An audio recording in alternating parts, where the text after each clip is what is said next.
sehingga pada siang ini kami telah mendaftar sebagai bakal calon Ketua DPD Partai Golongan Karya Kabupaten Kampar.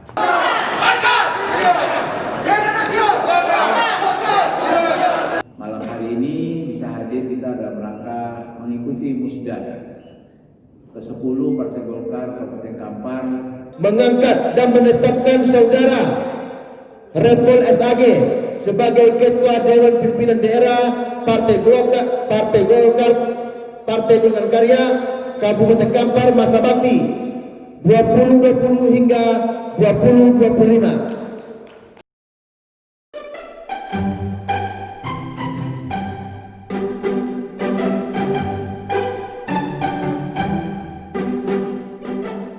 Assalamualaikum warahmatullahi wabarakatuh. Netizen Indonesia, jumpa lagi dengan saya Rina Diantiasan di Bincang Rina, Ruang Indonesia Bicara. Perebutan kursi Ketua DPD Partai Golkar Kampar sudah selesai dengan terpilihnya secara aklamasi Repol SAG sebagai Ketua DPD. Pertarungan yang awalnya diperkirakan akan berjalan sengit karena perebutan kekuasaan ini antara Bupati Kampar Catur Sukses Susanto dan Wakil Ketua DPRD Kampar Repol SAG. Tapi akhirnya ini tidak berjalan seperti yang diperkirakan banyak orang karena seorang catur akhirnya menyatakan mundur sebelum pertarungan itu dimulai. Dan hari ini kita akan berbicara dengan Ketua DPD Partai Golkar Kampar yang baru Repol SAG. Assalamualaikum Bung Repol. Waalaikumsalam. Baik, dengan adanya terpilihnya Repol sebagai Ketua DPD Golkar Kampar tentu menyisakan banyak pertanyaan. Tapi sebelumnya kami atas nama Bincang Rina di Ruang Indonesia Bicara mengucapkan selamat dulu atas terpilihnya sebagai Ketua DPD yang dipilih secara aklamasi.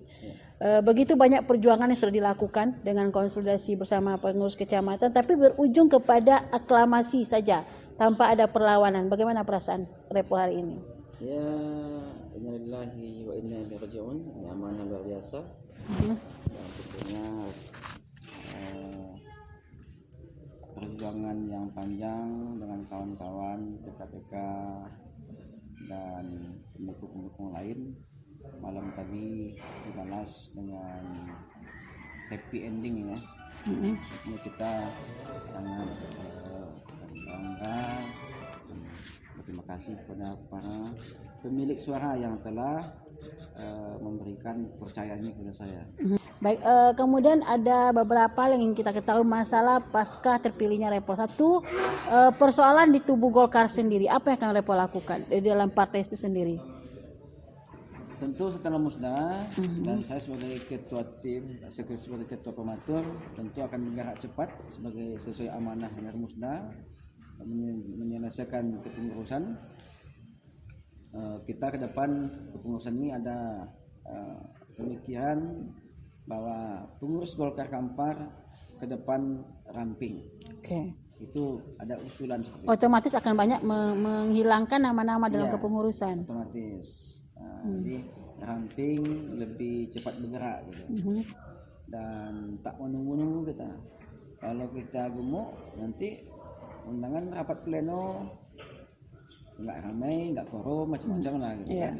Akan menghambat itu hambat Kita kinerja. bergerak cepat untuk menyusun kepengurusan. Baik. Nah, setelah kita susun kepengurusan di tingkat kabupaten dan kita ke depan berpikir bagaimana Golkar ini diisi oleh anak-anak muda, kaum milenial. Nah, di pengurus Golkar ini kita usahakan diisi oleh anak-anak muda. Minimal anak muda itu ada diisi di tingkat kabupaten kecamatan. Jadi kita bergerak cepat setelah keluar SK kita sebagai pengurus dari provinsi, karena SK kita SK provinsi. Setelah keluar dari provinsi SK kita dari Provinsi Riau, maka kita akan bergerak cepat untuk musyawarah kecamatan. Kita regenerasi. Tadi saya kumpulkan PKPK, saya sampaikan kita minta ke depan ini ketua-ketua PK diisi oleh anak-anak muda. Baik. Kepala 3 minimal maksimal kepala 4. Kepala 4. Artinya Partai Golkar akan diisi oleh orang-orang wajah baru, kemungkinan seperti karena kita itu. akan merebut itu hati pemilih pemula. Oke. Bagaimana mengantisipasi yang mereka tidak mendukung kemarin? Ada berapa PK yang menyatakan tidak mendukung seorang Repol? Iya, PK nggak dukung saya, nggak ada masalah. Kita selagi mau bergabung, kita ajak bergabung kembali. Ini kita pahami saja bahwa inilah Golkar. Ya. Golkar itu kekayaannya ada di demokratisasi yang dimilikinya, ya kan? Semua punya hak menentukan pilihan. Pada suatu titik kembali ke rumah besar. Berarti tidak ada dendam di sini, ya, tidak bisa. Baik. Lalu ini kita juga ingin mengetahui bagaimana kebijakan seorang DPD terhadap fraksi di DPRD hari ini, karena DPRD adalah implementasi dari sebuah partai politik.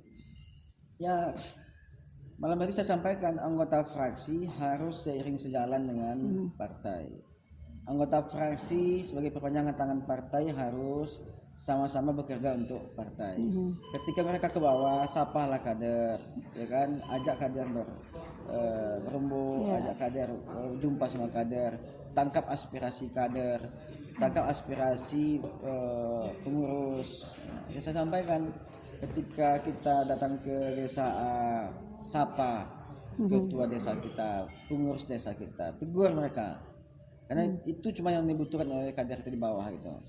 Perhatian, ya kan, tegur sapa kita, itu ke depan yang kita ingin ciptakan. Saya akan turun, saya akan semua desa akan saya kunjungi, saya akan datang ke semua desa, ke semua pengurus desa untuk menyapa mereka, menyerap aspirasi mereka. Ada rencana merubah kabinet di DPRD?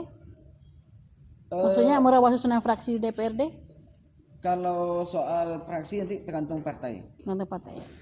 Rembuk partai, kalau memang rembuk pengurus ini memutuskan bahwa ada perubahan direvisi seutuh fraksi, kalau partai itu perintahnya rapatnya akan laksanakan. Baik. Kalau di komisi itu ada mekanisme, ada juga ada tatipnya yang mengatur bahwa pergantian di alat kelengkapan itu ada di tatip, dan itu biasanya bisa dilakukan di awal tahun. Baik, lalu ada berapa agenda politik di Kabupaten Kampar yang harus dilaksanakan oleh semua partai? Nah, kita ingin membahas satu persatu. Pertama, persoalan Wabub. Ya. Nah, hari ini Wabub masih terkendala karena belum kesepakatan koalisi. Dan kabarnya Golkar sendiri ngotot ingin mencalonkan kadernya sebagai wakil Bupati Kampar. Apa kebijakan seorang Repol terhadap Wabub ini? Ya, kita satu tentu rembuk, kumpul lagi, rapat lagi partai koalisi, ya, rapat partai internal. Oke, partai Golkar dulu. Yang kedua, kita menunggu instruksi dari atas, dari provinsi. Kalau provinsi menginstruksikan, kita backup kader kita, itu perintah. Atau partai memutuskan kita yang ngisi wakil berarti harus Golkar. Ya, saya sebagai ketua, sebagai akan berjuang untuk itu. Akan berjuang untuk itu. Baik. Sebenarnya Epos ini sebenarnya adalah sekretaris ketua partai koalisi, bukan ketua koalisi partai Catur Kampar Maju. Harusnya sebenarnya lebih paham, tanpa harus menjadi ketua DPD juga sudah lebih paham. Sebenarnya apa memang harus Golkar yang mengisi posisi Wabub? Dengan adanya Golkar hari ini sebagai bupati. Ya, tergantung komunikasi lah. Tergantung komunikasi antar partai politik. Ya kan. Ya, partai politik ini ada untuk apa? Ya kan, kekuasaan. Kekuasaan untuk apa? Untuk membantu masyarakat. Ya kan. Nah, kalau kita ambil itu, tentu sebuah partai politik butuh itu. Maka tidak ada tidak ada halangan, tidak ada keharaman untuk mengambil posisi itu. Artinya Golkar masih ingin menjadi wakil bupati sampai juga. Hari ini sesuai dengan rapat kita pertama dulu, Pak Ahmad Fikri diusung oleh Golkar. Lalu kita komunikasi, diskusi sama provinsi, tetap silakan komunikasikan. Pak Ahmad Fikri dikasih mandat, dikasih tugas oleh provinsi berkomunikasi dengan partai koalisi. Ya kan? Arti komunikasi itu apa? Komunikasi pertama mengisi wakil bupati siapapun orangnya. Komunikasi kedua, kalau bisa, ayo kami menawarkan diri, memajukan calon kami. Ya kan? Itu yang dulu kita sepakati. Nah, sekarang data dari saya di Golkar Kampar, maka tentu saya akan melanjutkan Artinya Golkar akan ngotot ya menjadi wakil bupati Kampar. Saya nggak bilang ngotot. Atau masih ada opsi lain? Oh, sebelum komunikasi ada opsi lain? Tergantung komunikasi, Mhm. ya kan. Ini politik kan apa namanya, tidak kaku dia. Tapi dengan adanya Bupati Kampar hari ini Partai Golkar, itu bukan mengatakan bahwa Golkar mengambil semuanya. Saya kira sah-sah saja dalam politik Sah-sah kan. saja. Iya. Baik, netizen ini persoalan masalah bupati kita di Ketua DPD masih beranggapan bahwa Golkar masih bisa menduduki posisi seperti itu. Baik, oke.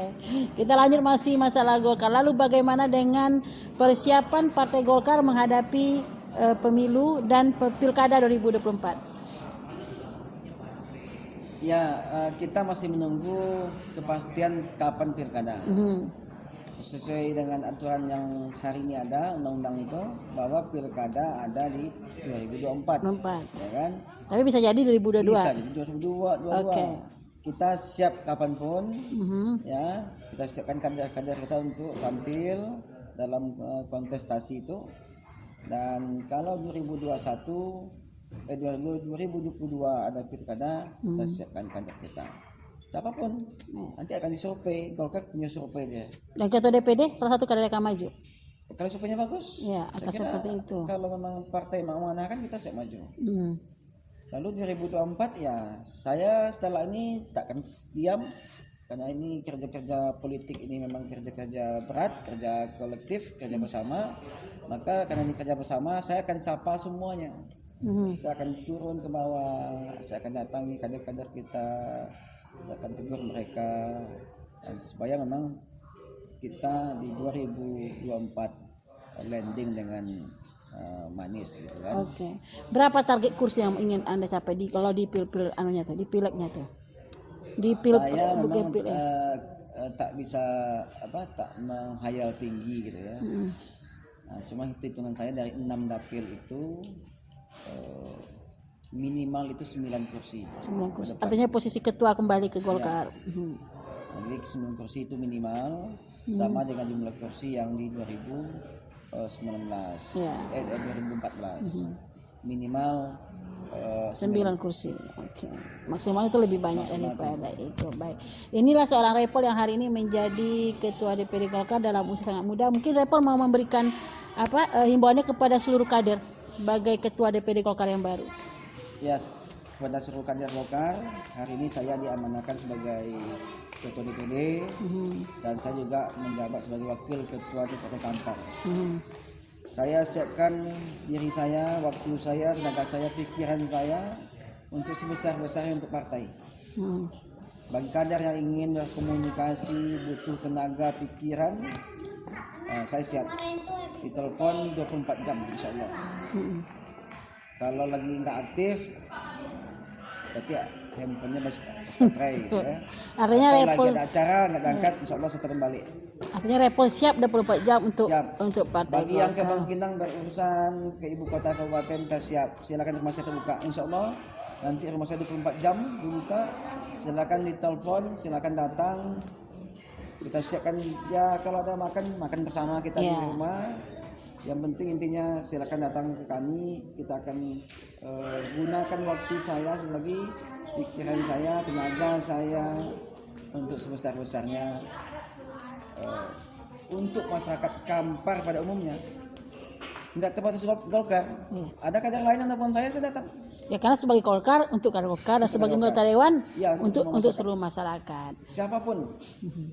Mobil saya ada, pakailah untuk kalau dibutuhkan untuk masyarakat Kampar. Saya ada karena Golkar, saya dikenal orang karena Golkar, maka saya boleh saya diberdayakan kembali ke nol karena Golkar juga. Baik. Ya kan? Saya ada, saya dikenal orang karena Golkar. Maka terima kasih saya ke Golkar itu, saya akan wujudkan dengan saya korbankan segala waktu, tenaga pikiran, mungkin kalau ada sedikit uang untuk Golkar dan masyarakat Kampar.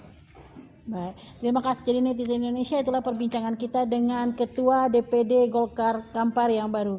Kita berharap Golkar akan mengembalikan kejayaannya seperti pada masa sebelumnya dan Golkar tak memberikan yang terbaik untuk masyarakat Kampar. Saya Rina Diantiasan.